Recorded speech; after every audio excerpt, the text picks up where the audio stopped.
Happy birthday to you. Happy birthday to you.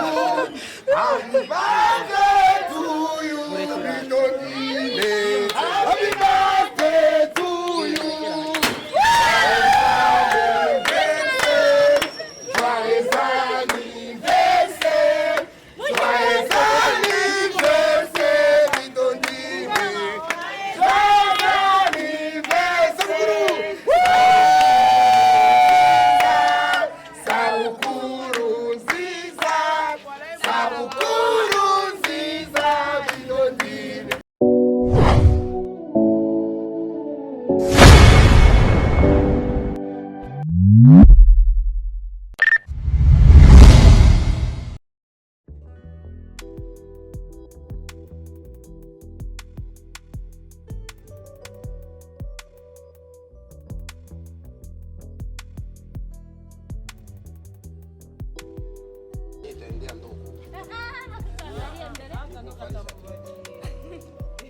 Attention, banaza wakakuya hapo uko unatuwasha madarasa. Tunaona kuna chungulia.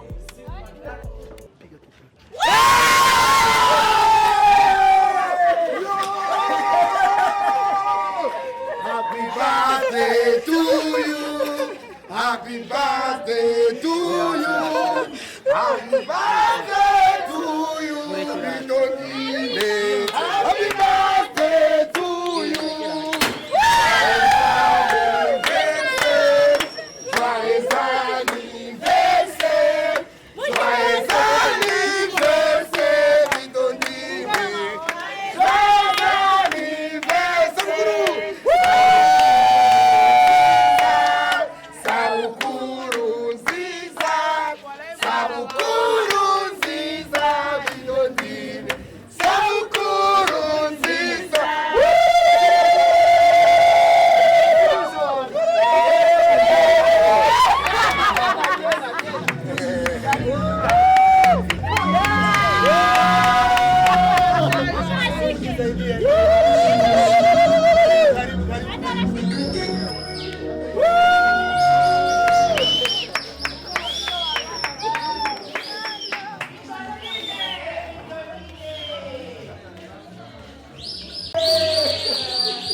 Muraho.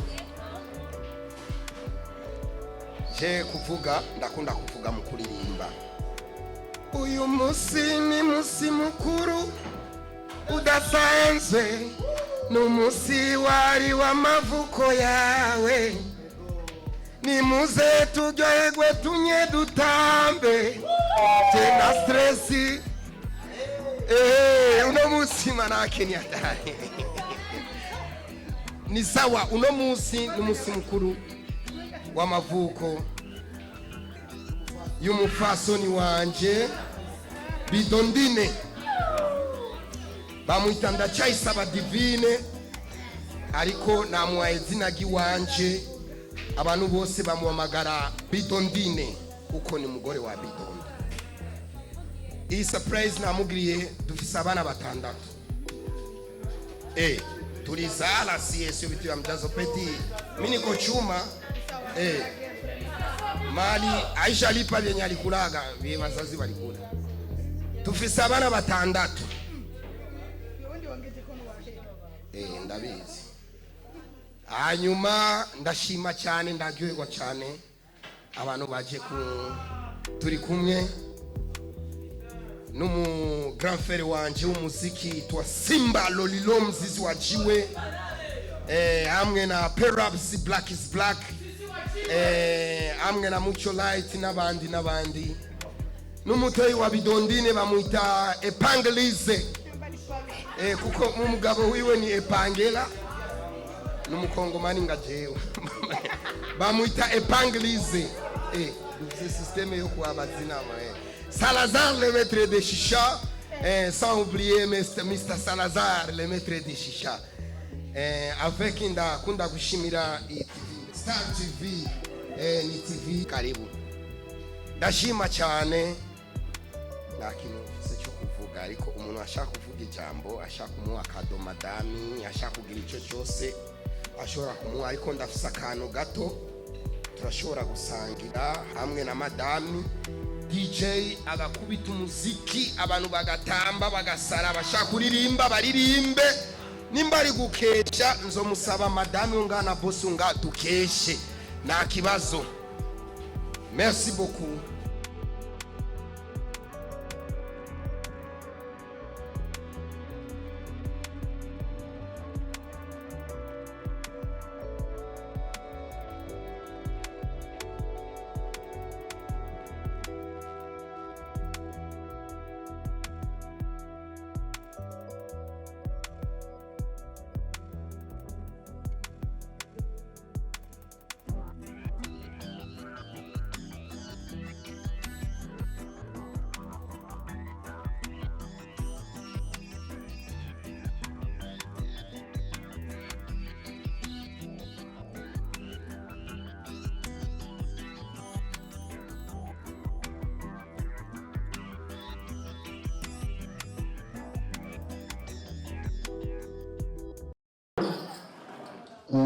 turagusangiye haguruke ngo tutabagoye twese hamwe dushobora kumuririmbira. Joyeux anniversaire, joyeux anniversaire, joyeux anniversaire Bidondine, joyeux anniversaire, happy birthday to you, happy birthday to you, happy birthday to you Bidondine, happy birthday to you.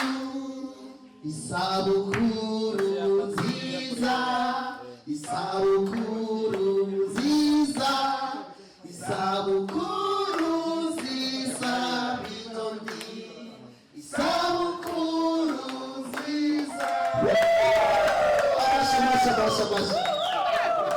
ego kata keki tule, kata keki tule, kata keki tule Bidondine, kata keki tule. Murakoze cyane.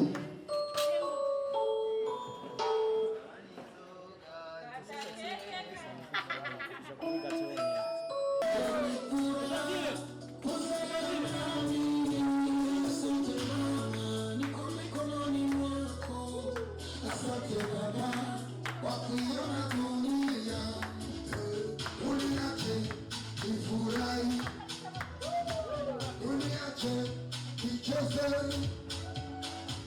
uniache nienjoy, uniache nifurahi.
Yes, my people, amahoro y'Imana abane namwe bakunzi ba Star TV. I'm Star Boy the Ship, Mr. Recorder, Mr. Meat, Kimararunguro, Vintown ububeshi. Ibiganiro bica kuri Star TV nico gituma nkunze kwita amazina. Right now turi mu kibanza, nubwo ikibanza cyabereyemo surprise ya Bidondine, Madame Bidondo, asanzwe yitwa Divine ariko yarahindutse Bidondine kubera ko murabizi yuko mu bazungu kenshi usanga umugabo afise izina risa n'umudamu wiwe. So turi mu kibanza aho nuvuga ko twaje mu rubanza rwiwe, ni surprise nago yarabizi ariko biri kose reka manze ndamuganirize gato. Karibu sana mbwa Star TV. Uko bien? Umeze fresh. Yes, turi kumwe na Bidondine kuva hasi gushika hejuru urabona yuko aberewe cyane, duhereye ku kirato anavara Air Force, igirato ciza cyane, uduze hejuru ikabutura ya bien, ikoti ya bien sana, amarori ya bien sana, bamwita Bidondine. Bidondine umeze neza? Yego ndameze bien. Uraberewe cyane. Urakoze cyane. Cyane cyane ko ari umunsi w'isabukuru yawe. Ya. Uno munsi nubwo yuko n'umunsi udasanzwe kuri wewe kubera ko je ndibuka umunsi dohora urambwira ati cha nikakuuliza sasa anniversaire vipi tutafanya fete? Ukanambia ujaona vitu. Mu bisanzwe jewe byerekeye anife. Nitize kuzofeta anife nk'ugiye imyaka 30. Ariko siko byabaye. Kwanza bakore vizuri. Baranzi n'uri kw'Imana. Siko byabaye. Uko twabibonye nuko waje gutogwa na Madame Lolilo ariwe Loliane, ni inshuti yawe. Uno munsi n'umunsi udasanzwe kuri wewe, nibaza ko ivyabaye nibaze ko batigeze bakikubwira kubera ko hari abantu usanga bafise umunwa bakaje inbox yawe bakakubwira ati rega bari kubagukorera surprise. Byari bimeze gute kuri wewe umunsi uno munsi wawakiriye gute kuri Bidondine? Jewe mu bisanzwe ntavyiraye niteze kuko naye narababwiye yuko muri famille yuko je nzofeta anife ariko nk'ugiye imyaka 30. Ko ndabona hariho nzoba menga ndakuze ahubwo cyane nyene nivyo no kwishimira. Ariko siko nabisanze Loliane yaje muhira arambesha ambwira ngo hinge ndagutwara ahantu urabona nyene kari umunsi w'amavuko yawe ndaguhe kamwe basi twiganira urazi ko ari umujama wanje kumbe yaranzanye mwibi nawe ucubibona nyene reka nashidutse n'ubu sindatahura ibyabaye ya uvuze ati waruzi kuzokora anniversaire kwije imyaka 30 ku myaka 30 umuntu agerageje kuraba bivanye n'igikuriro cyawe ariko mu maso mu myaka 30 biraboneka kutarayikwiza bakunze kuvuga ngo umwigeme ntiyivuga ngo imyaka yiwe kwivuga imyaka yawe hari cyo bitwaye ya je sindi umwigeme ndi umugore deja ndo mama none ari umumama n'abari umukobwa oya hari umukobwa n'umumama oya nibibaho je ndi umumama deja w'abana batanu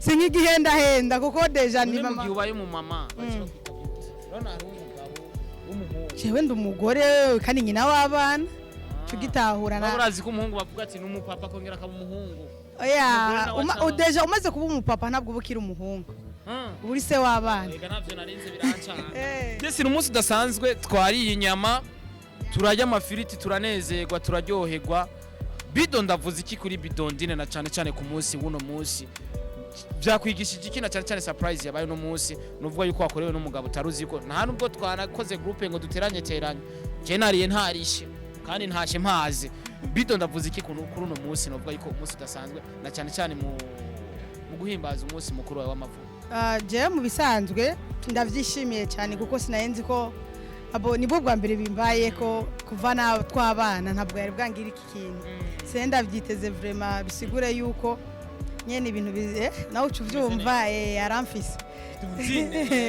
wa kweli reka nagunda kwifurize isabukuru nziza dene nibaza yuko uzugira imigisha itandukanye mu wundi mwaka tugiye mu kubera ko tuvuye muri uno mwaka tugiye mu wundi mwaka nsubire nyuma gato nakubajije imyaka ya urambabarira ngaruke kuri ico kibazo kubera ko wari bwakise je mfise 28 iyo nakwijije imyaka ibiri dukora ya fete yagakura vraiment nditse ko nzoba namaze gukura 30 si byoroshe message ku bantu bagiye bakwifuriza isabukuru nziza batandukanye kubera ko uno munsi kubashira kuri stati bose uvuga ati merci beaucoup usanga biri je mu bisanzwe ndavye abantu bagiye baranyifuriza isabukuru nziza ni benshi nta nabona ashoboye gushira no kuri stati ngo bagende barabibona gusa nagomba ndababwire ati murakoze cyane ntibagiye team Bidondine aho bari hose na Amina from Saudi ni yubahwe ntibagiye na my wife ariwe Amanda bose merci mingi murakoze cyane ku bwa team Bidondine kwanza d'abord team Bidondine imbere naba bakunze kuvuga ngo urugo rw'umustar canke rw'umuntu azwi usanga bitoroshe bashobora kubana ugasanga ejo baravanye ariko we muracari kumwe nige banga ukoresha kugira gushika no munsi mwumve ko mukiri ikintu kimwe kubera ko no munsi turamenyereye ingo zirimo umuntu azwi cyane haje uwundi azwi nkawe nka Bidondine usanga ari kibazo mugera gute urukundo rwanyu canke urugo rwanyu mu bisanzwe ukundanye no mustare ifoke we agukunda cyenda kunzwe nico bomenya kuko umustar akunza abakunze je nta banga nta muti ntaki gikuru nuko gusa jewe nkunzwe nico no babwira kuko ya abantu baza ati Bidondine ni mukari atatu mwadeshe ni box no kuba baza naho nibisanzwe none erga umukobwa adatongozwa bari umukosha je nta mukoshi mfise d'abord nta mwana wo mukamenge adatongozwa si abari mu abafise umukosha d'abord kubera iki wobura gutongozwa ni ibintu bizwe benze kana kwifurize isabukuru nziza urakoze cyane kandi uryoherwe cyane merci beaucoup cyumuhamagara Bidondo ngaha yes karona ko bari baberewe kandi bambaye bimwe Air Force kuri Air Force Air Force kuri Air Force ugerageje kuraba ikabutura ugerageje kuraba no hejuru anaitwa Bidondo yaga wa rap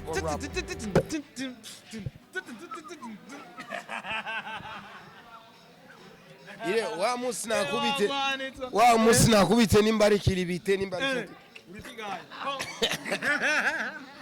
problem nabore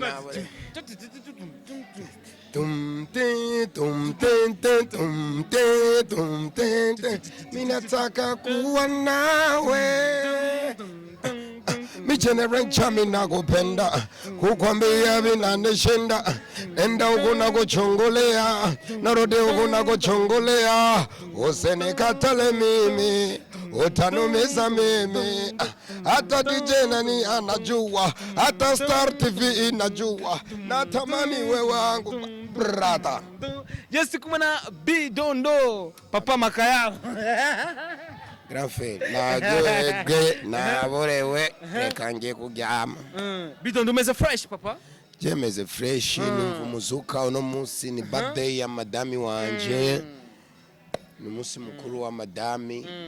Icyo nshaka kuvuga uyu munsi ni munsi mukuru udasanzwe.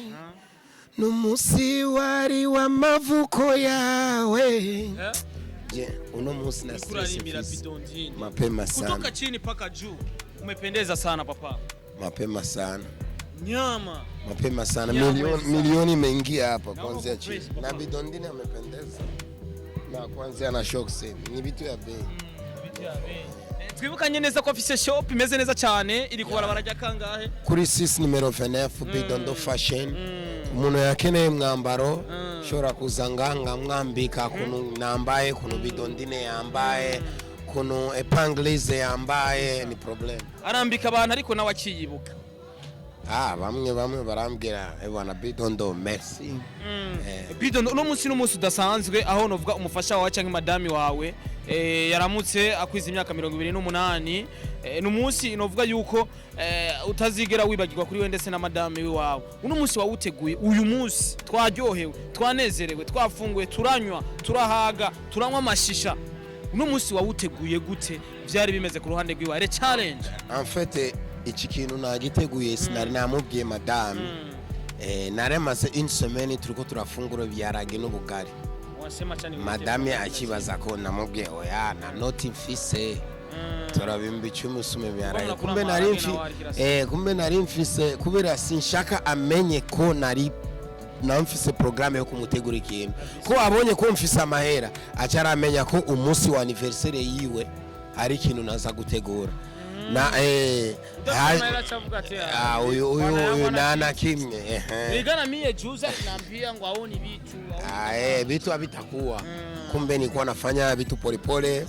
Ari umutoi wa madame yamfashije cyane muraza kumubaza itwa Epanglize yamfashije cyane tukatwamuteguriye surprise hanyuma mwese mwabibonye ebana ni moto kwetera mbere. Surprise yatwaye amafaranga menshi tugerageje kuraba. Barikoyemo manyamacho. Sinshobora kuvuga mwabibonye na maso ni problem. Umuntu ukunda uno mwamaze kuvara abana batano na Bidondine ana merite hivi kila birthday yake ana merite nimpeleke enjoy ya furahi kabisa. Juu bale batoto ameji miaka 16 batoto 5 vraiment nasikia bwiza nzima pale kunyumba kwako njoo wanatengeneza pilau ya mzuri manake watoto wale wakiana pilau kule wako na hapako bien vraiment vitu bwa kama kolondo unapiga kule bwa mafuta yanateremkia hapa problem fresh.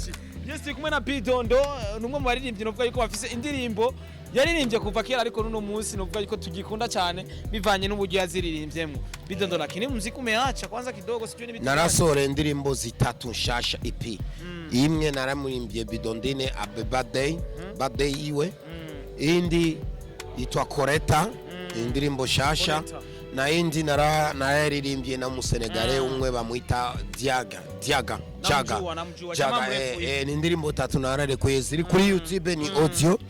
Sinararonga mahera ya video bagenzi misi chitapagi sinarare niko Chris sanda pata lara ya video fa video hivi unatoa nyimbo sana unaona hii show ya audio ni mengi bakina na Big Farias bakina Sakubi bali perform pale vingo ya mwa bakubalipa ni baba bali fafo ifomu kama nalipa basani problem wewe kukusogelea basi wakwambia ujata bana yani kwa mshwani huyu jamaa kama tukimuita ya yule atumpilare yake atabeba monitere ama baf mtaona Bidondo anazira baf kukichwa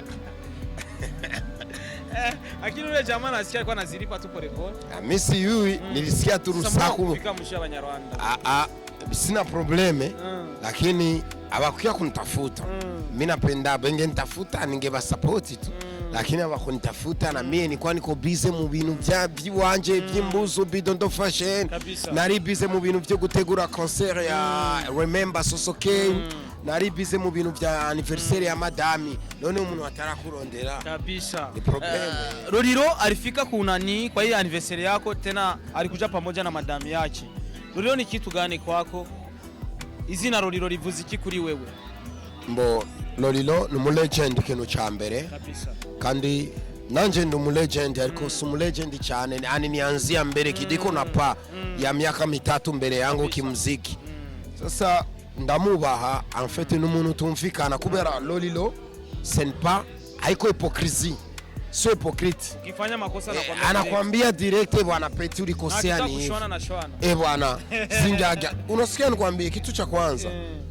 Omo uishi na muizi na mulozi kuliko kuishi na hypocrite kabisa. Lolilo sio hypocrite, nicho gituma ndamukunda grand frère wanje vraiment. Lolilo je ndagukunda kabisa. Siwezi kufanya kitu hata conseil ya madami yangu ya familia na mulizaga grand, mbona nishwana na Bidondine nifanye haye. Mnakuwa mnashwana? Ngumi zinarika.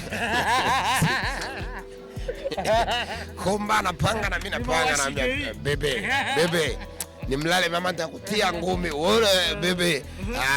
Wewe bebe takupiga kichwa, tuliko turagwana aliko ndiko ndamwamagara bebe. Unaona ko ndamuko unamwita bebe pa anasikia me hautampiga vya makweli, unampiga vile vya kimapenzi. Kama ni kofi, ile kofi ya kutokea huko unapiga kwa bebe moya hiyo moya zero, na anakurudishia nyingine unamtengea na wewe.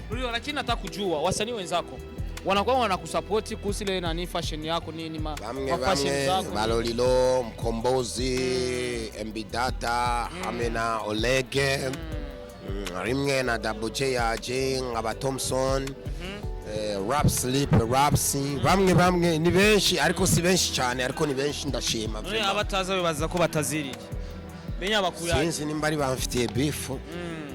Tajijua mimi niko misi shwanaki. Sasa ushaka heba kuuzisha makayabu vipi? Sinilefoliwe. Nilitoka mu mandimbako. Nikaenda mikeke. Natoka mikeke. Naenda makayabu. Natoka makayabu nikaenda mu maomo, nikatoka maomo niko mangu. Niko naenda na efoliwe. Niko naenda na efoliwe. Gisu na efoliwe natoka huko hivi niko mangu mu magari. Nitoka mu magari naenda Manfio. Toka Manfio inakuwa mwenye dunia. Hivi hapana. Yes, Bidondo nibaza ko twaheruka gukorana ikiganiro kera cyane. Ino anniversaire madame wawe yakoze, kuna watu wenye kutia pale wote kustati ubashimira, unabambia merci beaucoup, kwifuriza isabukuru nziza madame. Kuna wenye wali kukutana inbox, numva wo bashimira hano kugira buri muntu wese aza kuraba kino kiganiro asikie kama alipa kitu cha maana. Ndagomba ndababwire abasiribateri muko mnapiga polepole na mufale bamarie mupende babibi yenu, pende babibi yenu. Nitushobora kubura umucepuko ndabiza bamarie uko na mchepuko since ndababwiye je na mucepuko office narabihevye, bari nikula lare nikabaheba, bari nikula lare nikabaheba. Banapenda franga sana, banataleta madepense mingi. Mutu tunapendana 2 jours anataka mate charge zote zenye alikuwa aliweka na maprobleme yote anitupie kukichwa. Ega nanje msefa nanje msefa mie na bana batandatu noshaka we wa mugore we ndeka sha James jendu base. Unasikia nikamwambia bana mie vraiment napenda bibi yangu, napenda watoto wangu, na sasa muziki umeshuka kidogo sana kwa sababu budget ambayo napata sana kwenye duka langu nalipeleka mfamii. Kama patakuwa watu wanaweza kunisupport juu ya kunyanyua muziki, kunyetoa video kali, karibu sana washora kusupport. Watu wengi wa diaspora wewe. No. Ya ni bake muri clip. Siaona mwana analipia clip. Je ndavuga shukuri. Na mu diaspora amaze gutora Bidondo 2 million yofanya clip. Ma clip bongo audio sawa mnanilipia. Audio wanakulipia. Lakini clip toa lare ya fresh nitoe clip bwana $500 $400 $300 nifanye video, hapana kinipa 50,000 nitatoa $50 ni audio yonyene. Anasema anakupenda sana. Hana mchepuko. Sasa tunapendana. Anasema hivi hana mchepuko. Na mchepuko kwenye iko ajue kama yeye ana si sobot. Hii ni namba mbaya. Mchepuko anakuwa anataka vyote wakati nyumbani. Hana bahati na mimi. Hana mchepuko vitu. Na mchepuko kwenye iko hana bahati. Nishaga mariza. Mode passes zote nishaga block. Nilisha block. Nisha block vitu vyote. Hii ni Bidondo fashion. Bidondo fashion. Tunazichuruza. Unaona hivi? Mume wangu. Washaje kubera? Nagurasa. Ache mimi nasemesha ukweli pako bapetive balianza kuimba mbele yangu. No, kuba bariko bararirimba. Umwanya wabo. Kandi ntugashiremo beef. Ube mufise discipline. Nibakore. Mukore. Reka bakore. Mukore twetu amaze gukora tufisa amahiti n'amahiti namwe mukore. Ufise ubu mukore mureke ibintu by'ama bla bla. Urugendo ruracariho. Umengo bisizemo inzigo we? Oya na nzigo arabapeti babura discipline kubana. No reka nabo ni myaka barimwo gusa. Legend azogumari legend. No reka kubishiramo beef bi. Vraiment. Miki tuche. Ikintu jana reka ndagushimire basi. Nimeshukuru vraiment kwa surprise ya leo. Sinaenda vyiteze. Kandi nta nivyo menyere daboro. Gusa urabona ko byahindura. Abo kuvara hizi niko keshi niko tubatura. Kama kandi nivyo vyiwe. Oya ntiyambwiye. Urazi ko tutari dufitaniye deal. Je nabonye tuno munsi Loliane amvuze ngo tujana ahantu. Ifoko umunsi wanje kumberera amadiri ya ramadiri lakini muri nikosea sana. Siku nyingine ukiandaa surprise unanijulisha. Unazi kutakia kuniguza pressure. None ngiye mu bitaro uzokunguki. Yes Bidondo. Unazi kundazimia. Bwana. Nafurahi sana. Hii TV tu good. Star TV. Star TV ya Star Boy. Mumbabarire abafanzi ba Star TV ndabakunda cyane. Abafanzi ba Bidondo. None ariko ni murundi kazi. Zamani uko uchuiki Rwanda. Yaraki yarigirisha kweli. Hichi kidemo nakiona kikali sana, mapema sana.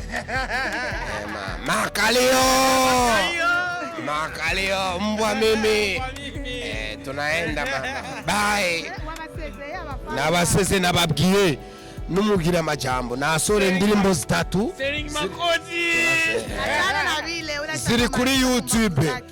ziri kuri YouTube indirimbo zanje zitatu zishasha mugende mugire subscribe kuri YouTube yanje ntabapate mapema sana tunaenda sheri Makalio selling makoti umbwa mimi. Yes wakunzi wa Star TV, my name is Star Bodyship. I like to support everybody behind kama turi kumwe na Elvis Photography ni wari kwa ramfasha basana mu ndirabura ariko nimba imaji tamfashe muramba barira je suis africain.